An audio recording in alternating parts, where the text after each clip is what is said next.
আমাদের কাছে তো ঈদের মতন আনন্দ লাগে। ভোটটা দিব, নির্ভয়ে ভোটটা দিব, এই জন্যই আমরা কেন্দ্রে এসেছি এবং আমি মনে করি অন্যান্য জায়গার মানুষরাও সুষ্ঠুভাবে ভোট দিতে পারবে বলেই তারা বাসা থেকে রওনা হয়েছে প্রতিটা ভোট কেন্দ্রে।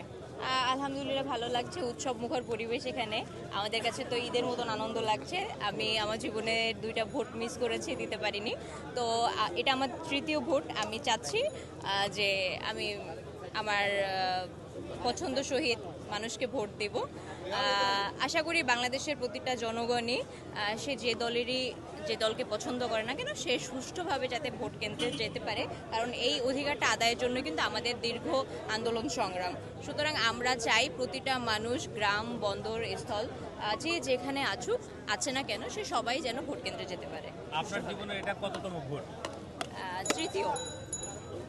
এর আগেও তো বাকি দুবার ভোট দিয়েছেন, এবার আসলে কেমন লাগছে এবং বাকি দুবার যখন ভোট দিয়েছেন তখন ভোটের আমেজটা কেমন ছিল এবং এবার কেমন দেখছেন?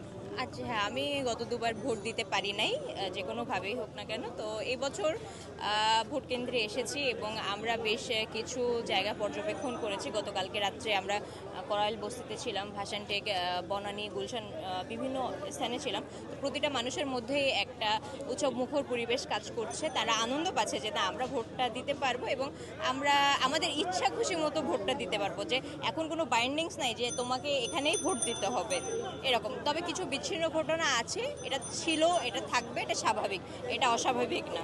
কারণ দল অনেকগুলা, মানুষ অনেকগুলা, সুতরাং থাকবে, এটা অস্বাভাবিক কোনো কিছু না। ধন্যবাদ।